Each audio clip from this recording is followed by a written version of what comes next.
My name is Mia Caldwell. I am 31 years old, and I've been married to my husband for 3 years.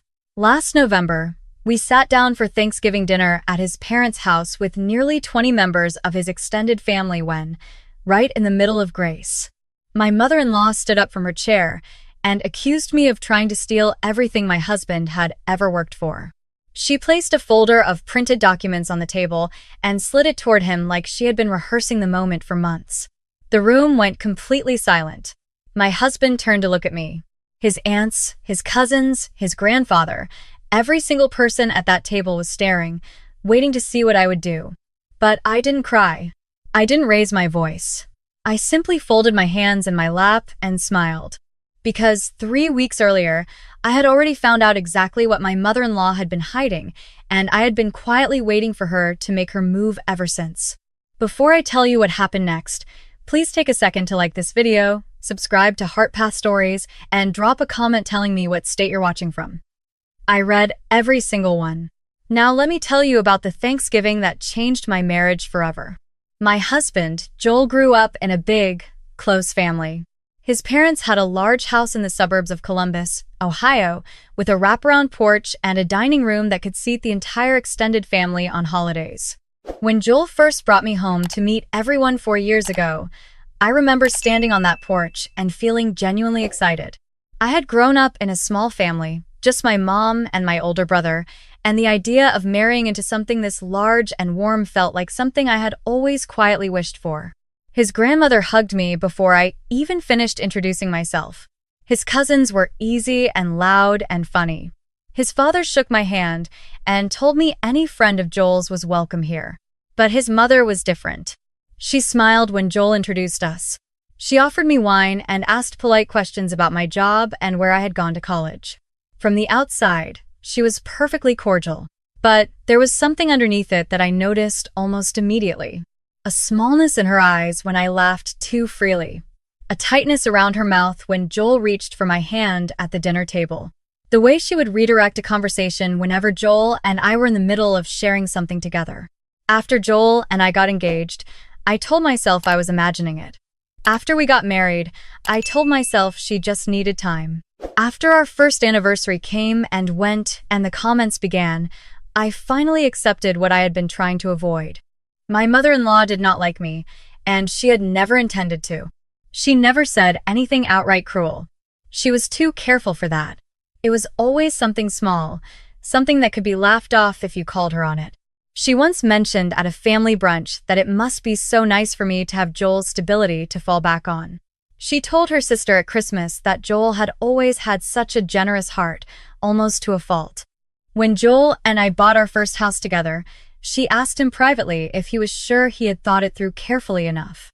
I heard that last one from Joel himself, and when I asked him what she meant, he went quiet for a moment and then said she was just being her. I let it go. That was what I always did. I let it go because I loved Joel and because I believed, despite all evidence to the contrary, that eventually things would settle into something easier. But the truth was that every time I let something go, my mother-in-law grew a little bolder. By the time our third Thanksgiving came around, she had stopped pretending entirely. The days started well enough. Joel and I drove up from our apartment in Columbus that morning and arrived around noon. The driveway was already full of cars. I could smell his aunt's cornbread from the front walk. His cousin's kids were running through the backyard. His grandfather, who was in his late 80s and still sharp as ever, was sitting in his usual chair near the fireplace reading a book and looking completely unbothered by the chaos around him. For the first hour, everything felt normal. I helped in the kitchen. I set the table with his aunt. I poured sweet tea and listened to his uncle's long story about a fishing trip that had apparently gone sideways in 3 different ways. I laughed in all the right places. I was trying, the way I always tried. But I could feel my mother-in-law watching me. She did not say much to me directly that day. A few brief exchanges about the food, a comment about the weather, nothing more. But every time I looked up from whatever I was doing, she was somewhere nearby, watching with that quiet, measuring look I had learned to recognize over 3 years. Joel noticed it too. At one point, he caught my eye across the kitchen and gave me a small look that meant he saw it. I gave him a small look back that meant I was fine. I was not entirely fine, but I had learned to manage. It was not until everyone had gathered at the table and his uncle had just begun to say grace that my mother-in-law decided she had waited long enough. She stood up. Not loudly. Not dramatically. She simply pushed back her chair and stood, and the movement was enough to make his uncle trail off mid-sentence. Heads turned. Someone set down a fork. She picked up a manila folder from the credenza behind her, the kind you buy at an office supply store, and she placed it on the table in front of Joel. Then she looked at me. She said she was sorry to do this. But there were things that needed to be addressed before this family sat down to share a meal together. She said she had spent weeks trying to decide whether to say anything, and she had ultimately concluded that her son deserved to know the truth about the woman he had married. The room was absolutely still. Joel looked at the folder and then at his mother. He asked her what she was talking about. She opened the folder and spread several printed pages across the table. They appeared to be emails. Long chains of correspondence with my name in the header. She told the table that she had been concerned for some time about certain financial decisions Joel had been making, and that after looking more carefully, she had discovered that I had been pushing Joel to alter the terms of his grandfather's trust fund in my favor without Joel's grandfather knowing. Joel's grandfather looked up from the end of the table. His aunt made a small sound. My mother-in-law continued. She said the emails showed correspondence between me and a financial advisor where I discussed restructuring the trust in a way that would give me significant access to the funds, and that I had deliberately kept Joel and his grandfather in the dark about the full scope of what I was arranging. She tapped the papers. She said she was sorry, but Joel deserved to know who he had really married. The whispers started immediately. Someone on the far side of the table leaned in to read the pages. Joel's aunt pressed her lips together. One of the cousins looked at me with something I can only describe as pity. Joel stared at the papers for a long moment without speaking. Then he slowly turned to look at me. I looked back at him calmly. Then I looked at his mother. Then I looked down at the folder on the table, and I felt something loosen in my chest because I recognized immediately what those documents were. Not what she claimed they were. What they actually were. I reached across the table and picked up the top page. I read it for a moment. Then I set it back down. Then I smiled. My mother-in-law blinked. She had clearly been expecting tears or anger or a stumbling denial. The smile confused her. She asked me what could possibly be funny right now. I looked at her pleasantly and said nothing was funny. I just thought it was interesting timing. She frowned. Joel asked me quietly what I meant. I reached into my bag, which was hanging on the back of my chair. I pulled out my own folder, a little thicker than hers. I set it on the table in front of me. My mother-in-law's eyes dropped to it immediately. I did not open it yet. I just rested my hand on top of it and looked around the table. I told everyone that I understood why this looked alarming. I told them I would answer every question they had. But first, I wanted to ask my mother-in-law one thing. She straightened and told me to go ahead. I asked her when she had received those emails. She said she had found them 3 weeks ago. I nodded slowly. I said that was interesting, because 3 weeks ago was also when I had received a call from a security consultant I had hired 3 months prior for a completely different reason. The room was quiet. My mother-in-law said she had no idea what I was talking about. I said I knew. That was actually the point. Let me go back a little.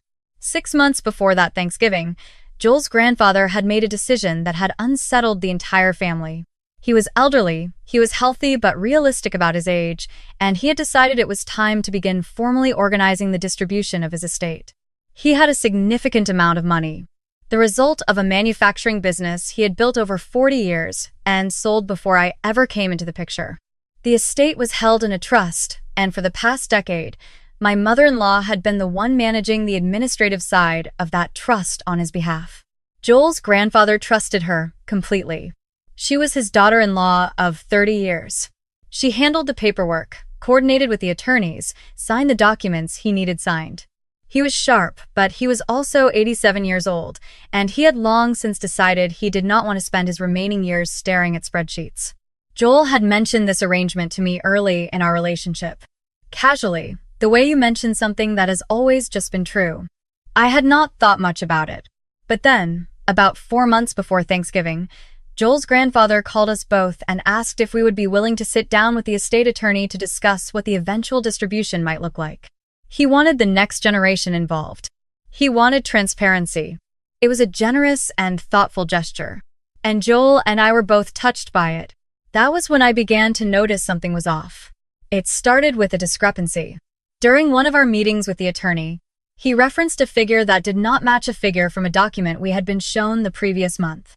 It was small enough that it could have been a rounding issue or an update I had not been told about, but something about it stayed with me. I mentioned it to Joel. He said he would ask his mother. She told him it was just a clerical correction. He accepted that. I did not say anything else, but privately, I was not satisfied. I am not a financial investigator. I work in marketing.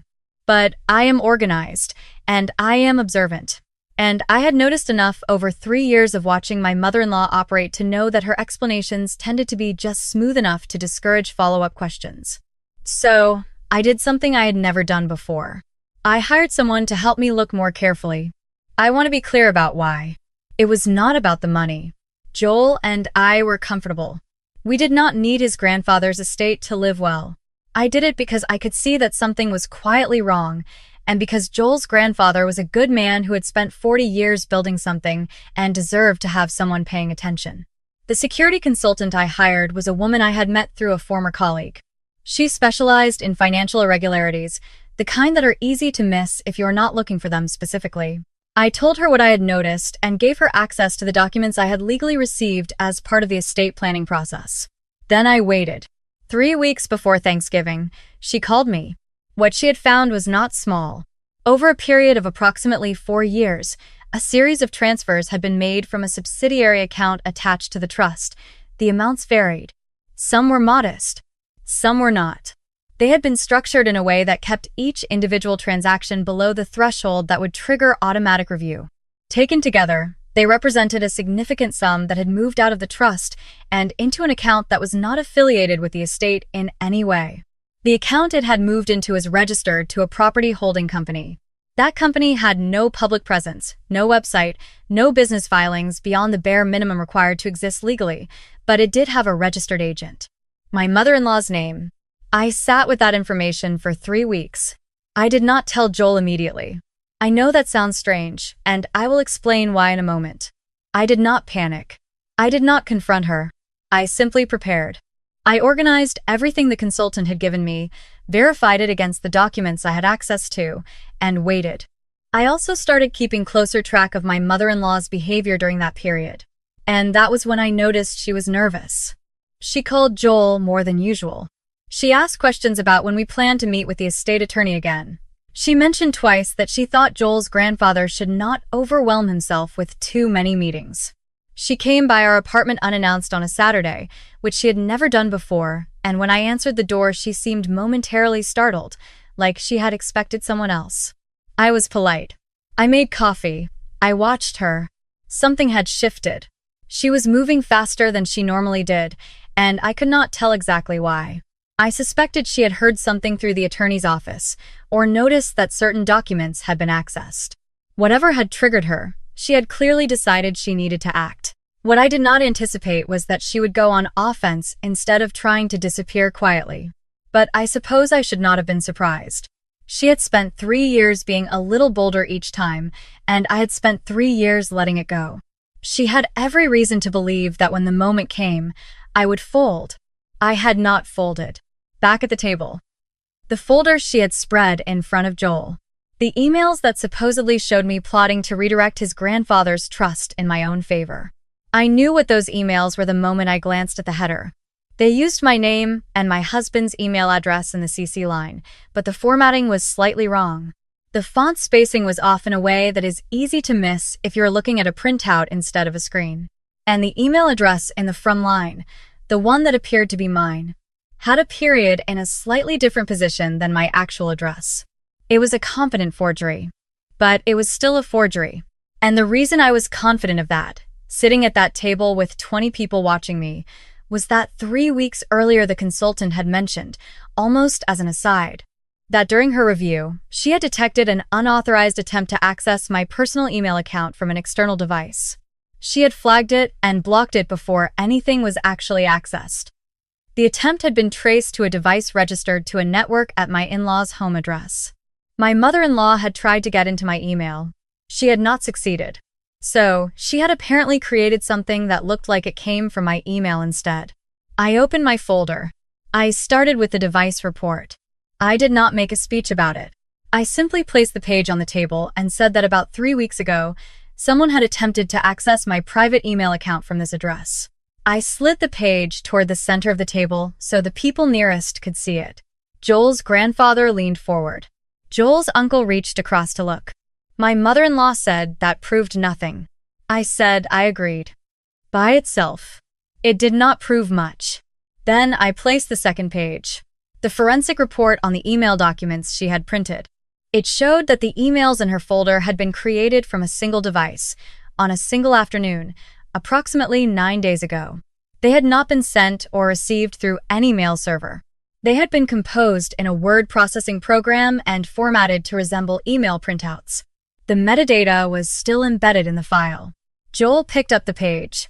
He read it slowly. Then he read it again. His mother said the report was fabricated. Her voice had changed. The smoothness was gone. Joel looked up at her and quietly asked where she had gotten the emails she had put on the table.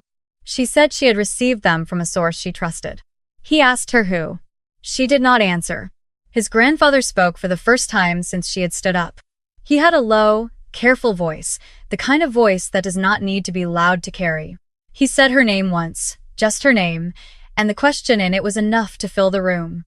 She looked at him, and for just a moment, I saw something cross her face that I had not seen before. Not defiance. Something closer to shame. I placed the third set of pages on the table. I said I was sorry. I genuinely was. I had not wanted this to happen at the dinner table on Thanksgiving. I had hoped there would be a quieter way to address what I had found. But when she made her move tonight, I did not have the option of waiting any longer. I told everyone that 6 months ago I had noticed a discrepancy in the estate documents during one of our planning meetings. I said I had followed up on it privately because I was not sure what I was looking at and I did not want to cause alarm without knowing more. I said that what I ultimately found was serious, and that I'd been trying to figure out the right way to address it when tonight's dinner arrived and changed the timeline for me. I laid out the transfer records, page by page. I did not present them dramatically. I just placed them on the table and let people read. The room got very quiet. The records showed 4 years of transfers. They showed the amounts, the dates, and the account they had moved into. They showed the name attached to that account. There was also a summary document from the consultant that connected each transfer to a corresponding action in the estate management records, each one processed through the administrative access my mother-in-law had held for a decade. Joel's grandfather looked at the pages for a long time without speaking. He was a man who had spent his career reading financial documents, and he understood what he was looking at. His face did not change much, but his hands, which had been resting quietly on the table, tightened very slightly around the edge of the paper. He asked, in that same low voice, what the total amount was. I told him. It was just under $200,000 over 4 years. Someone at the table exhaled audibly. Joel pressed his fingers against his eyes and did not say anything for a long moment. His mother had stopped trying to argue. She was sitting very still now, her hands in her lap, looking at the center of the table. Joel's father, who had not said a word throughout any of this, slowly turned to look at her. I could not read his expression. I am not sure any single word would have been adequate for what was in it. He asked her if it was true. She did not answer immediately. He asked again. She said quietly that he did not understand the full picture. He asked her what picture he was missing. She said she had used the money for things that needed to be done. Things for the family. Things that had not been covered. She said it had never been her intention to take it permanently, that she had been planning to address it when the time was right. Joel looked up at her. He asked if she had planned to address it before or after she destroyed my marriage to cover it up. She did not answer that question. Joel's grandfather set the documents down. He asked me to stay, and he asked his daughter-in-law to leave. There was no yelling. There were no dramatic gestures. She simply stood up, exactly as she had stood up 20 minutes earlier when she had been so certain of how this night was going to end, and she walked to the front door and let herself out. Her husband followed a few minutes later, not to leave with her, but to make a phone call on the porch. I could see him through the window, standing with his back to us, talking to someone for a long time. The room sat in the kind of silence that follows something that cannot be untaken. After a while, Joel's aunt got up and quietly went to the kitchen. A few minutes later, she came back with a sweet potato casserole and set it on the table. It was such a simple and ordinary thing that a few people actually laughed, softly, mostly from relief. Joel's grandfather looked across the table at me. He said he owed me an apology. He said he had trusted someone for a very long time and had not looked closely enough at the things he should have been watching. He said that was his responsibility and not mine. I told him he did not owe me anything. I told him the truth was that I had loved being a part of his family from the first time I sat in this house. And that had not changed. He nodded. He said he could see that. Joel reached under the table and found my hand. We stayed for the rest of the evening. It was quieter than a normal Thanksgiving, and it was strange in the way that honest things can be strange after a long time of pretending. But it was real. And for the first time in 3 years sitting in that house, I felt like I actually belonged there. On the drive home, Joel did not say much for a while. The highway was dark and almost empty, and he kept his eyes forward. I did not push him. Some things need a little time before they can be talked about. Finally, he said he was sorry. I asked him what he was sorry for. He said he was sorry that he had let it go on for so long. He said he had seen the way his mother treated me, and he had told himself it was just her personality, just her being her, and he had not asked enough questions or pushed back hard enough. He said that was not fair to me, and he should have done better. I told him I understood. He said understanding was different from it being okay. I looked at him in the dark of the car, and I thought about 3 years of small comments and a little bolder each time, and Joel giving me that small look across the kitchen that meant he saw it. I thought about how much easier it is to let things go than to face them, and how love sometimes looks like patience, but sometimes looks like avoidance in disguise. I told him we had time. I told him we could talk about all of it, and we would. He nodded and tightened his hand over mine on the center console. We drove the rest of the way home like that. In the months that followed, the matter was turned over to an estate attorney and then to law enforcement. Joel's grandfather pursued it formally, which he had every right to do. The investigation took several months, and in the spring, charges were filed. My mother-in-law cooperated to a degree, and the final legal outcome included a full repayment arrangement, a period of formal probation, and the permanent removal of her administrative access to the trust.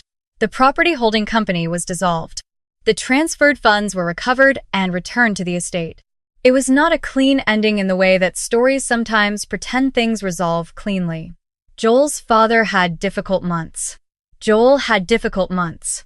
There were conversations in that family that were long overdue and genuinely painful and necessary. Joel's grandfather, to his credit, handled everything with more grace than I would have expected of a man who had just learned that someone he trusted completely had been quietly stealing from him for 4 years. He called me in January, a few months after everything came out. He said he had been thinking about the night at Thanksgiving and about the months I had spent quietly gathering information before it, and he said he wanted me to know that he saw what I had done. Not just the documents and the consultant and the prepared folder, but the years of absorbing things without complaint, the patience, the care in how I had handled it when I finally had to handle it. He said he was glad his grandson had married someone with that kind of character. I held the phone very still after he said that. I had spent 3 years wondering whether I would ever feel truly welcome in that family. I had spent 3 years being too gracious about things that deserved a harder response. And I had spent one very long Thanksgiving evening sitting quietly with my hands in my lap, waiting for a woman who had underestimated me for years to finally find out she had been wrong. I did not feel triumphant about how it had ended. I felt tired and relieved, and sad about the parts that could not be put back together. But I also felt something that was maybe the closest thing to peace I had found in a long time. My marriage was not just still standing. It was standing better. Because the thing that had been quietly under the surface for 3 years had finally come all the way up into the light, and Joel and I had looked at it together honestly, and we had kept hold of each other anyway. Some things can only be built after the pretending stops. If you are in a situation where someone close to you has been making you doubt yourself for a long time, I want you to hear this. Patience is not the same as surrender. You do not have to make noise to be paying attention. And sometimes the most powerful thing you can do is simply wait until the moment arrives, and make sure that when it does, you are ready. Thank you for watching HeartPath Stories. If this one stayed with you, please share it with someone who might need to hear it. I will see you in the next one.